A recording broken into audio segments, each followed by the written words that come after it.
Oui, Marie-Thérénée, je crois que cette année tu vas suivre l'édition, mais différemment. Effectivement, Karine, cette année j'ai décidé de le courir. Donc ça fait une douzaine d'années que je suis l'épreuve, ça fait une douzaine d'années que j'ai envie de le faire. Et cette année j'ai pris un dossard et on verra bien ce que ça va donner. Donc tu seras au départ du semi-marathon à Saint-Paul, si j'ai bien compris. C'est cela, ouais, avec un ami, un voisin avec qui on s'entraîne régulièrement. On se lance le défi de faire le semi cette année avec l'objectif de prendre du plaisir et d'arriver au pied du viaduc, disons en moins d'1h45.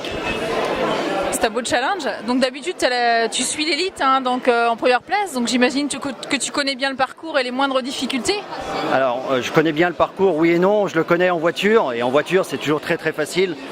Et lorsqu'on voit les Kenyans, Burundais, Rwandais passer la bosse de Tolé qui est très difficile, enfin, entre Pinzé et Tolé qui est très difficile, et qu'on voit qu'on est à 18 à l'heure, on se dit tiens ils avancent pas. Et puis l'autre jour à l'entraînement on l'a fait, et on passait pas à 10 à l'heure, donc on relativise beaucoup les choses en courant et en voyant ces athlètes de très très haut niveau. Donc ça veut dire que demain tu as relégué ton travail de journaliste à un de tes collaborateurs?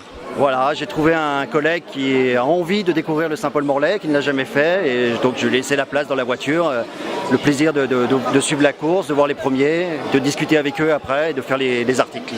Donc en tant que journaliste, comme tu as couvert les 12 précédentes éditions, quel regard tu portes aujourd'hui sur ce Saint-Paul-Morlaix? C'est quand même une course assez mythique en Bretagne et même en France. Effectivement, Saint-Paul-Morlaix, c'est vraiment une course que j'apprécie beaucoup parce qu'elle réunit à la fois pour moi les deux ingrédients d'une belle course, c'est-à-dire un plateau élite de qualité, des coureurs qui vont vite, c'est impressionnant à voir. On voit leurs pieds qui touchent à peine le sol, c'est beau. Et le côté masse qui est indissociable à la réussite d'une belle course. Chaque année, on voit dans les jours qui précèdent l'épreuve de nombreuses personnes s'entraîner autour du circuit, et je trouve ça magnifique. Et à quoi tu penses, pourquoi tu penses que cette course elle marche toujours autant après autant d'éditions, puisque je crois que demain sur le Tolé-Morlaix il y a 4500 athlètes d'engagés et à peu près 4000 sur le semi, donc à travers les années ça passe toujours.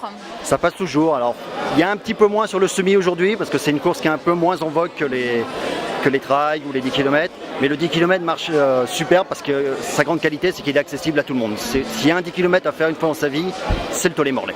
Il faut dire qu'avec François le disait, l'organisation est toujours au top, on est accueillis sous l'Aqueduc, donc c'est merveilleux. Ah, rien que pour François, ça vaut le coup de venir prendre un dossard. Bon bah il m'arrive, bon courage pour demain. Merci.